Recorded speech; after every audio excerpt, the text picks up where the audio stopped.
Hi friends, welcome to our channel. Satyabhama serial next ఎపిసోడ్లో ఏం జరగబోతోందో ఈ వీడియోలో చూసి తెలుసుకుందాం. నేను అమ్మవారికి బోనాన్ని సమర్పిస్తాను అని ఒప్పుకున్న సత్య అసలేం జరిగింది అని తెలుసుకోవడానికి ఈ వీడియోని స్కిప్ చేయకుండా ఎండ్ వరకు చూసేయండి.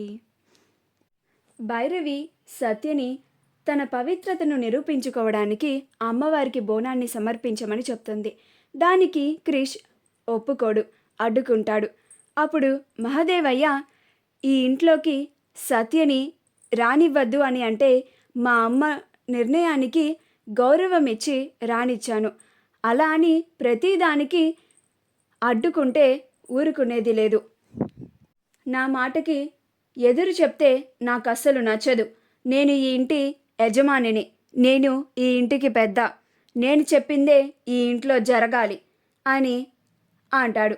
సత్య రేపు బోనాన్ని సమర్పించాల్సిందే అని అంటాడు. అప్పుడు భైరవి, విన్నవానే, మీ మామ కూడా చెప్తున్నాడు కదా, నువ్వు అమ్మవారికి ఎటువంటి ఆటంకాలు లేకుండా బోనాన్ని సమర్పిస్తే నువ్వెలాంటి తప్పు చేయలేదని మేము నమ్ముతాము అని అంటుంది. ఇది నీకు నీ పవిత్రతను నిరూపించడానికి ఒక మంచి అవకాశం అని అనుకో, లేక మా అందరిలో కలవడానికి ఒక మంచి అవకాశం అని అనుకో అని అంటుంది. అప్పుడు జయమ్మ, తల్లి సత్య, వీళ్ళు మూర్ఖులమ్మ, ఎన్నిసార్లు చెప్పినా ఇంతే, మారరు అని అంటుంది. నువ్వు రేపు అమ్మవారికి బోనాన్ని సమర్పించు. నువ్వు నిప్పు అని ఆ తల్లే వీళ్ళందరికీ తెలిసేలాగా చేస్తుంది అని అంటుంది. అప్పుడు సత్య బాధగా కన్నీళ్లు పెట్టుకుంటూ జయమ్మని చూస్తుంది.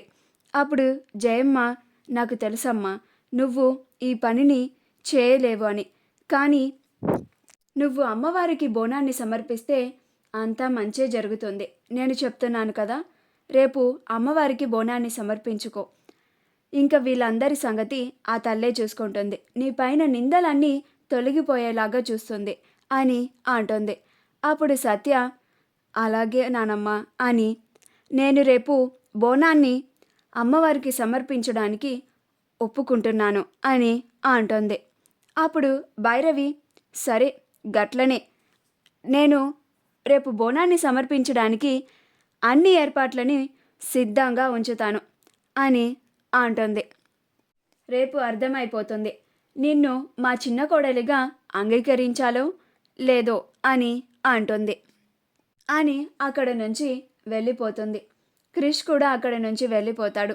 అందరూ అక్కడి నుంచి వెళ్ళిపోతారు. అప్పుడు జయమ్మ సత్యని, బాధపడకమ్మా, నేను కూడా మీ అత్తామామలలాగా ఆ అమ్మవారికి బోనం ఎత్తుకో అని చెప్పానని నా మీదేమన్నా కోపంగా ఉందా తల్లి అని అంటుంది. అప్పుడు సత్య, లేదు నానమ్మ, మీరు పెద్దవారు, ఏం చెప్పినా కానీ నా మంచి కోసమే చెప్తారు. నేను రేపు అమ్మవారికి శ్రద్ధగా ఆ బోనం ఎత్తుకొని పూజ చేస్తాను. అప్పుడు ఆ అమ్మవారే అంతా చూసుకుంటారు అని అంటుంది. అప్పుడు జయమ్మ, ఆ తల్లిపైనే నమ్మకం ఉంచు సత్య, ఇంకా నీ కాపురాన్ని ఆవిడే చక్క పెడుతుంది కూడా. నువ్వు పోగొట్టుకున్న నమ్మకాన్ని కూడా తిరిగి ఎలా సంపాదించుకోవాలో కూడా ఆ తల్లి నీకొక దారి చూపిస్తుంది అని అంటుంది. మా వీడియో కనుక మీకు నచ్చినట్లయితే లైక్ చేయండి, షేర్ చేయండి, మా ఛానల్ని సబ్స్క్రైబ్ చేసుకోండి. పక్కనే ఉన్న బెల్ ఐకాన్ని క్లిక్ చేయడం మాత్రం మర్చిపోకండి.